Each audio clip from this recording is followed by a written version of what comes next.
She thought I was just another mid-level manager just there to collect a paycheck. She had no idea I actually owned 51% of the company she was so eager to fix. I got the termination email Thursday afternoon. The emergency board meeting was set for Monday morning. That gave her 4 days to celebrate her big power move. 4 days before everything she'd built came crashing down like a sandcastle hit by a wave. My name is Shane Rutherford. For the past 12 years, I've turned Crescent Technologies from a tiny, struggling startup into Seattle's top cloud security company. You wouldn't know any of that from the email that popped up on my screen at 3:42 p.m. on a dull Thursday. Effective immediately. Your role as Chief Operations Officer has been eliminated due to strategic realignment. Please contact HR to arrange your departure. No call, no conversation. Just a cold, impersonal message signed by Zora Franklin, the new CEO who'd only been with the company for 37 days. I read it 3 times before shutting my laptop. Around me, the office hummed with normal activity. Developers fixing code, project managers running meetings, salespeople closing deals. None of them realized their whole world was about to fall apart. Through the glass wall, I saw Zora walk by in her fancy heels, gripping her tablet like it was a weapon. She didn't even look at me. To her, I was already gone, just another outdated exec who couldn't keep up with her idea of radical transformation. If this is your first time here, hit subscribe so you never miss another powerful story. And let me know your thoughts on today's one in the comments. I read every message. That's what she'd called it in her first company-wide meeting. Radical transformation for a radical future. In plain terms, she meant tearing down everything we'd built and replacing seasoned leaders with younger, cheaper, and easier to control people. I'd already seen her force out Andrew from engineering 3 weeks earlier, and then Lydia from client services the week after. Her method was precise. Go after the veterans, publicly question their judgment, chip away at their credibility in meetings, and then build fake performance issues until firing them seemed justified. I'd been quietly saving proof of all of it in a secure, hidden cloud folder. Every time she ignored serious concerns, overruled decisions that protected our clients, or chose flashy short-term wins over real, lasting stability. What Zora didn't know, and no one else knew except my lawyer, was this. 12 years ago, when Crescent was just 3 people working out of a shared office and living on instant noodles, I put every penny I had into the company. I'd set it up through complex legal structures so my name never showed up in any public records. I owned 51%. I'd kept it secret on purpose. So I reopened my laptop and sent one message to my attorney, Bernard Cho. "She's made her move. Time to respond." He replied instantly, "Documentation's ready. When do we act?" I typed back, "Monday's board meeting will be perfect." The rest of Thursday, I acted like nothing had happened. I went to the product planning meeting, answered questions about our year-end tech upgrades, and even smiled when Zora stopped me by the coffee machine. "I hope you know this isn't personal," she said, pretending to be kind. Sometimes companies just outgrow their founders. "I get it," I said calmly. "Change happens." She patted my arm, a fake gesture of comfort that was really about control. "That's why you've lasted this long. You're reasonable." As she walked off, probably already forgetting I existed, I thought about the encrypted folder on my private server. It held recordings of her laying out plans to get rid of the leadership team, emails where she talked about neutralizing the old guard, and, best of all, a video from a private dinner with investors where she said plainly, "Shane Rutherford will be gone by quarter's end.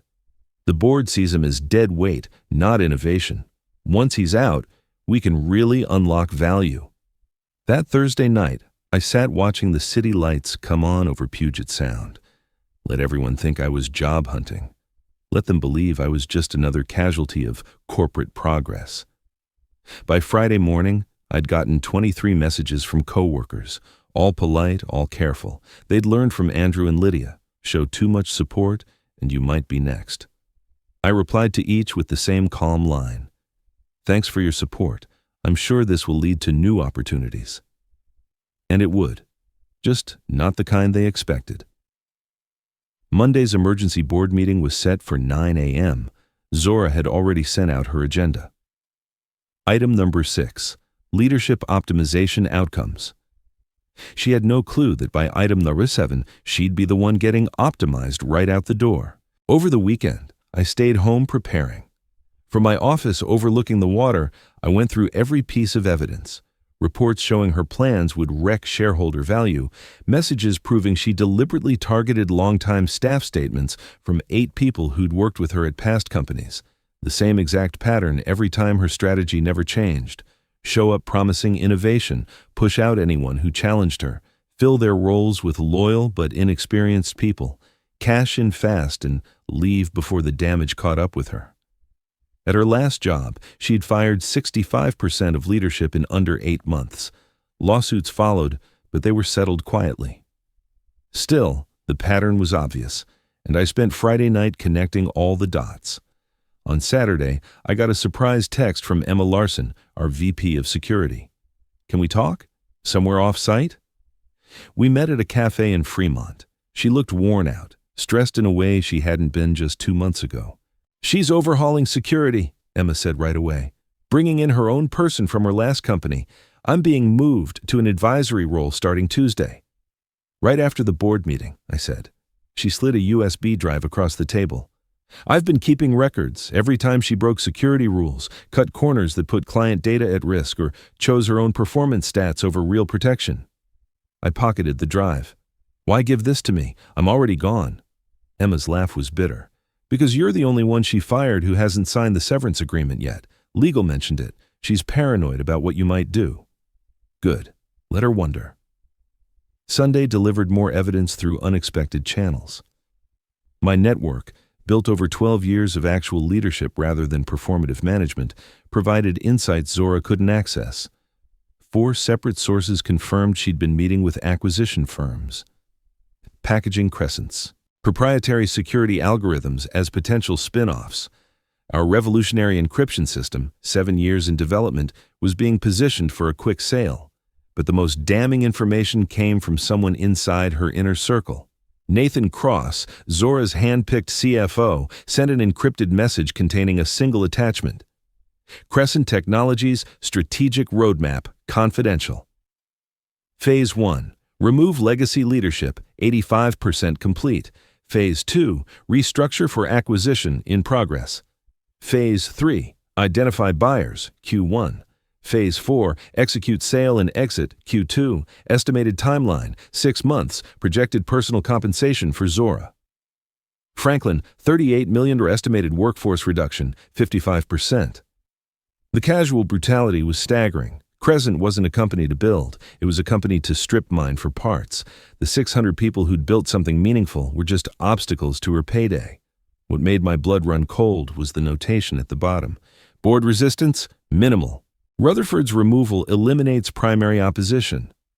She thought I was her biggest problem, because I asked difficult questions, because I pushed back on strategies that sacrificed security for speed, because I refused to compromise our clients' trust for quarterly metrics.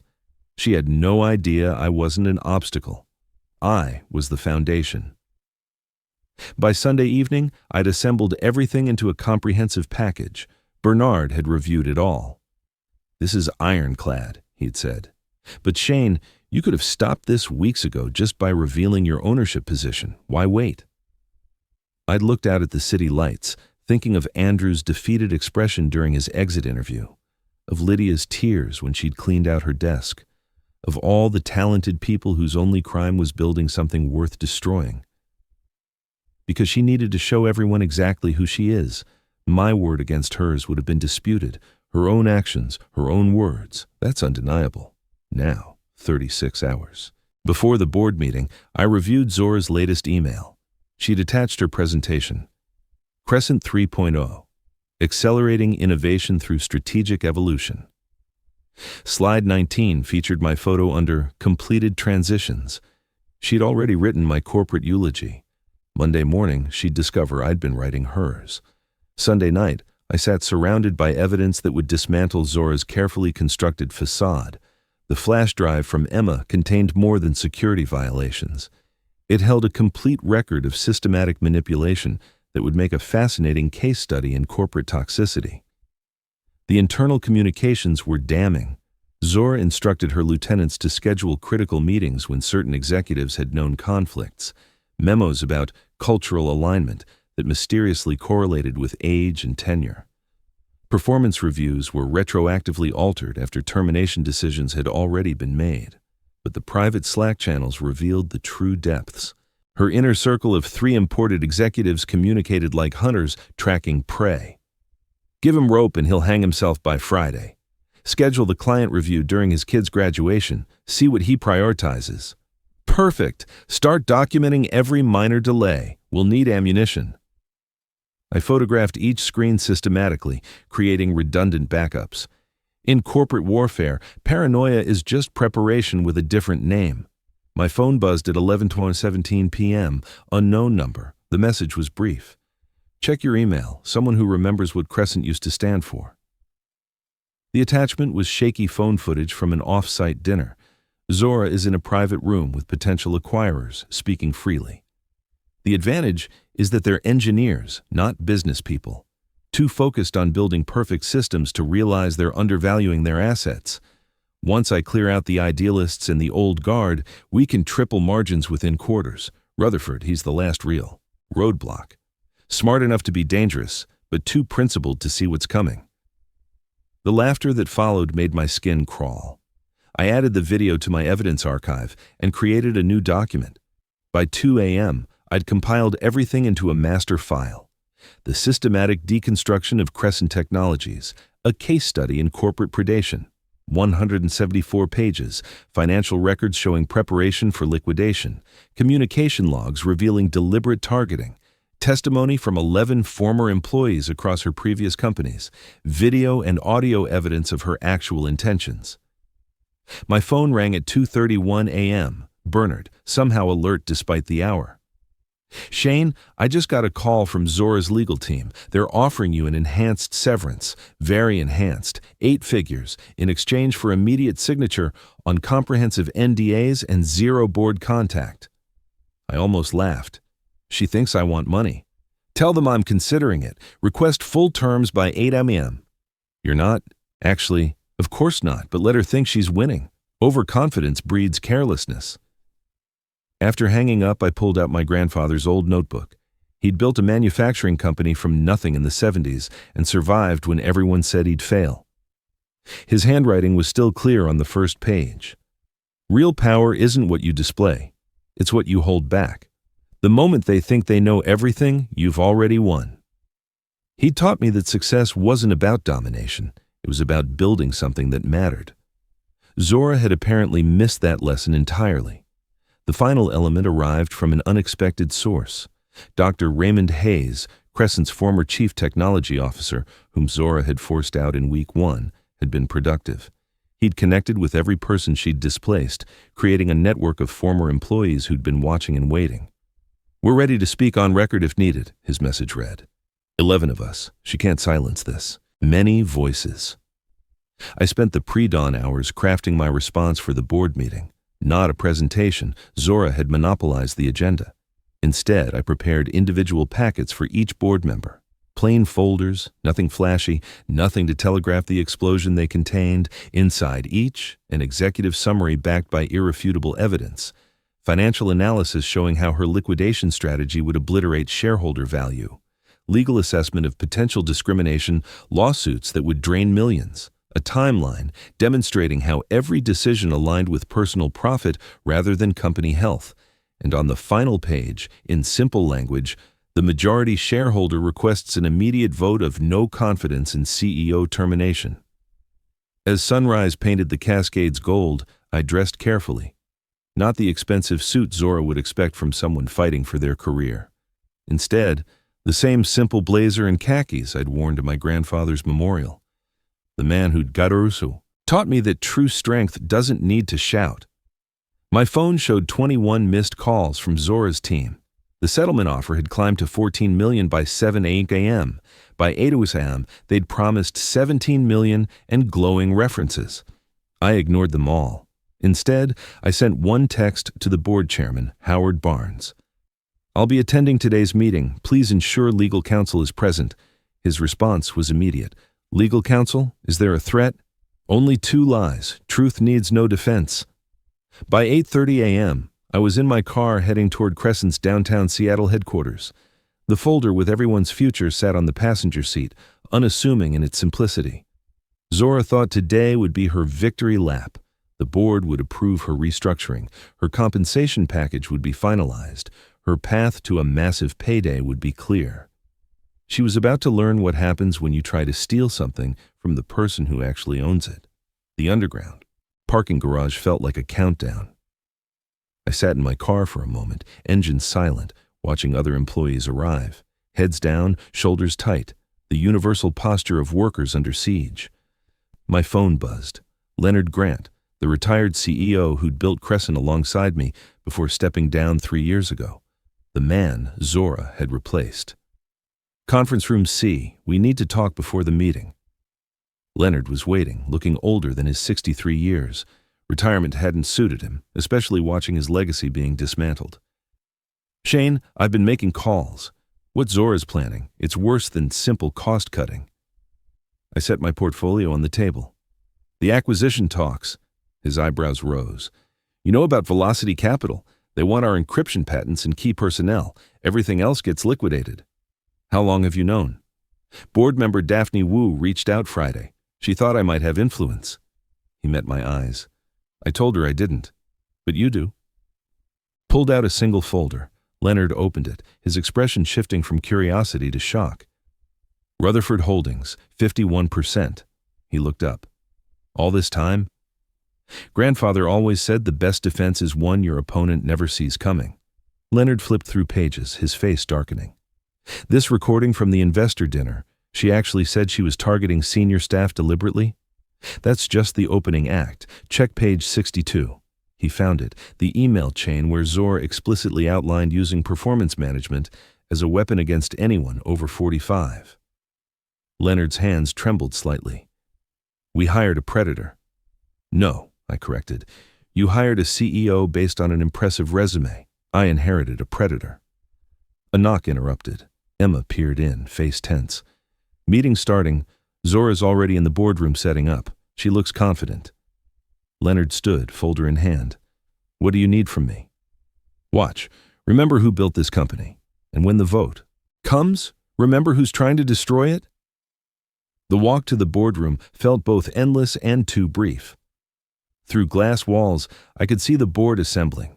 9 people who held Crescent's fate in their hands, most unaware they were about to witness a corporate execution. Zora stood at the presentation screen, perfectly styled, radiating the confidence of someone who'd never lost a boardroom battle. Her 3 imported executives flanked her, all young, all loyal, and all hired within the last month. I paused at the entrance. My grandfather's voice echoed in memory. Never interrupt an enemy during a mistake, but always make sure you have a front row seat. As I entered, conversation stopped. Zora's smile flickered before returning at full wattage. Shane, I wasn't expecting you. I thought we'd agreed. You agreed. I listened. There's a distinction. I took my usual seat, the one I'd occupied for 12 years. Please don't let me interrupt. I'm fascinated to hear about Crescent's future. Howard Barnes, board chairman, cleared his throat. Mr. Rutherford, while we appreciate your contributions, this is a closed session for current executives and board members. I smiled calmly. Of course, I'll wait outside until item 6. I believe that's when my termination becomes official business. That's correct. Howard looked uncomfortable. Perfect. I'll just leave these for your review. I stood, producing 9 folders. Consider it my exit interview. Thorough, documented, and quite enlightening. I placed a folder before each board member. Zora's jaw tightened with each soft thud of paper meeting wood. What is this? Her polish had cracked slightly. Context, but please continue with your presentation first. I'm sure the contrast will be educational. I moved toward the door, then paused. Oh, and Zora, your legal team's latest offer hit $17 million this morning. I appreciate the gesture, but I've never been good at selling things for less than they're worth. The last thing I saw before the door closed was Daphne opening her folder, eyes widening at the first page. I settled into the corridor, pulled out my phone, and messaged Bernard. The board has the evidence. Clock starts now. Through the glass, I watched Zora begin her presentation. Her confidence had returned, probably assuming my folders were just bitter accusations from a disgruntled employee. She had no idea that every slide she showed was being compared against documentation of her real intentions. 45 minutes until item 6. 45 minutes until she discovered that sometimes the person you fire holds the match that burns down your entire strategy. I opened my grandfather's notebook one final time, finding the entry I'd marked years ago. Patience isn't weakness, it's strategy dressed in stillness.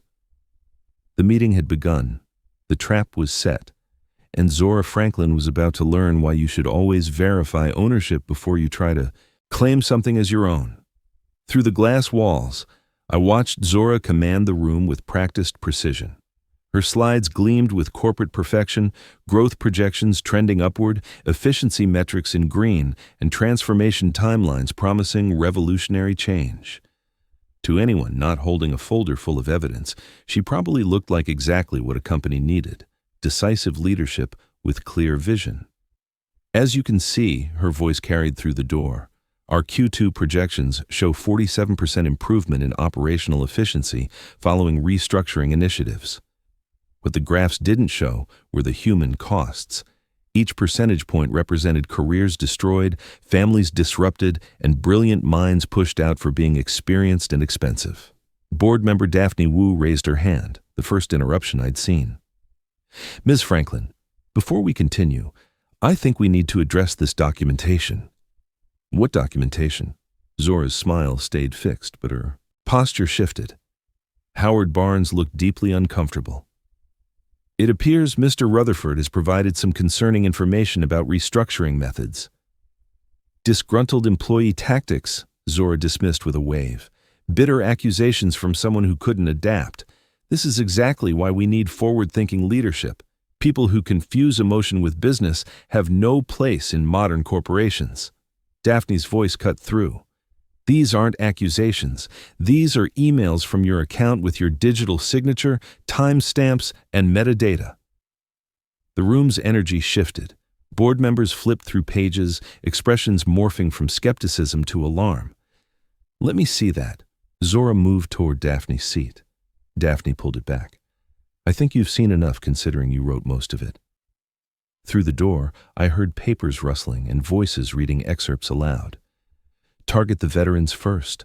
They'll be too worried about finding work at their age to fight back. Make the environment uncomfortable enough, and they'll resign on their own. Rutherford's the last obstacle. Once he's gone, we can really move on the acquisition. Zora's face had progressed from confident to alarmed. This is taken completely out of context. These are private strategic discussions about workforce optimization. Is that what you call discrimination now? Daphne's voice could have frozen nitrogen. Optimization? The door opened. Emma slipped out. They want you inside. Now. I stood, smoothed my jacket, and entered the boardroom. The atmosphere had transformed from corporate efficiency to barely contained chaos. Papers scattered across the usually pristine table. Board members clustered in heated discussion. Zora stood isolated at her presentation screen, her perfect world crumbling in real time. Mr. Rutherford, Howard's voice carried exhausted authority. We need clarification on several points. Of course. Which would you like to address first? The systematic discrimination, the unauthorized acquisition planning, or perhaps the conspiracy to liquidate company assets for personal gain? This is character assassination, Zora snarled, polish finally cracking. I've done nothing but try to save this company from stagnation. Save it? I pulled out my phone. Would you like me to play the recording where you said, and I quote, Rutherford's the last real roadblock, smart enough to be dangerous but too principled to see what's coming? Silence detonated through the room. That could be anyone's voice. Deepfakes are time-stamped, geo-tagged, verified by 3 independent sources, table 7 at the Maritime Grill 3 weeks ago. Leonard spoke up. How did you obtain this? When you plan to destroy something I spent 12 years building, you'd be amazed how many people want to help stop you. I looked around the room. 11 former employees, 4 current executives, 2 servers with excellent timing, and 1 CEO who thought she was too clever to be caught. Even if this is all legitimate, Howard interjected, you're no longer an employee here. What standing do you have to bring this to the board? The moment had arrived. I reached into my portfolio and withdrew a single document, the piece of paper that would flip everything. Perhaps I should clarify my position. I handed it to Howard. I'm not here as a former employee. I'm here as the majority shareholder of Crescent Technologies. The words landed like a detonation. Howard's hands shook as he read. Rutherford Holdings, 51% through structured investment vehicles. Impossible, Zora's voice cracked. The shareholder registry shows exactly what I wanted it to show. Shell companies, investment funds, legal structures that kept my name off public records while maintaining control. I turned to face her directly. You spent weeks studying Crescent's vulnerabilities. You never thought to verify who actually owned it. But you worked here as an employee. Why would anyone? Because I believe in building things that matter, not extracting value and abandoning the wreckage. You showed me exactly what happens when leadership prioritizes personal profit over collective success. Leonard stood. I move for an immediate vote of no confidence in CEO Zora Franklin. Seconded. Daphne's response was instant. This is a coup, Zora sputtered. You can't just... Actually, I interrupted, I can. Majority shareholder privilege, but I prefer democracy when possible. I looked at Howard. Shall we vote? The boardroom fell into profound silence. 9 faces processed the revelation that had just shattered their understanding of Crescent's power structure. Ms. Franklin, Howard said slowly, in light of this evidence and Mr. Rutherford's ownership position, I believe we need to proceed with the vote. All in favor of no confidence in CEO Zora Franklin? 9 hands rose without hesitation, not a single abstention. Motion carries unanimously. Ms. Franklin, your termination is effective immediately. Zora stood frozen, her perfectly constructed world disintegrating. You'll hear from my lawyers. This isn't over. Actually, it is. I pulled out one final folder. This is a cease and desist order preventing you from contacting any Crescent employee, accessing company systems, or interfering with operations. It's been filed with the court, along with formal complaints regarding your discriminatory practices and breach of fiduciary duty. 2 security guards appeared at the door. As Zora was escorted past me, she stopped. You think you've won? You think this changes anything? It changes everything, I said quietly. You came here to tear something down. I'm going to build it back stronger. After she was gone, the boardroom exhaled collectively. So, Howard said after a long moment, what happens now? Now we rebuild. We bring back the people she forced out if they'll return. We refocus on innovation instead of liquidation. We remember that profit without purpose is just greed with a business plan. And the CEO position? Daphne asked. We'll conduct a proper search, take our time, find someone who understands that leadership means building people up, not climbing over them. I gathered my papers. In the meantime, I'll handle operations. After all, I've been doing it for 12 years. The only difference is now you all know who actually signs the checks. As board members dispersed, Leonard approached me. Your grandfather would be proud. I thought of the notebook, still in my portfolio. He always said the best revenge isn't destroying your enemies. It's building something so strong they can't tear it down. By far Yampum, Crescent Technologies felt different, the same building, same logos, but the atmosphere had shifted, like the structure itself had exhaled after holding its breath. I stood in the lobby as employees gathered. Word had spread. By now, half the company knew something seismic had occurred. I stepped forward, and conversation stopped. 45 minutes ago, Zora Franklin walked into the boardroom as CEO. 10 minutes ago, she was escorted out by security. Gasps, then spontaneous applause. I raised my hand to quiet them. But this isn't about one person's fall.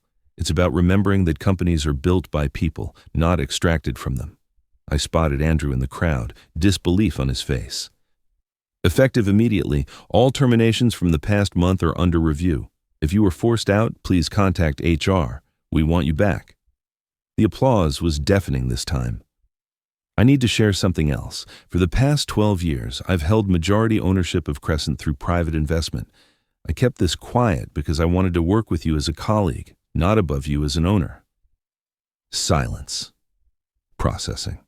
But today reminded me that sometimes power must be used visibly to protect those who can't protect themselves. Emma stepped forward. What about the acquisition plans? Canceled. We're not for sale. We're going back to what we do best, building security systems that actually protect people. An engineer called out, what about the executives she brought in? Under review, those who participated in discrimination will be terminated. Those who were just following orders get one chance to prove they belong here based on merit, not loyalty. As employees dispersed with renewed energy, I felt a hand on my shoulder. Leonard stood beside me. What's next?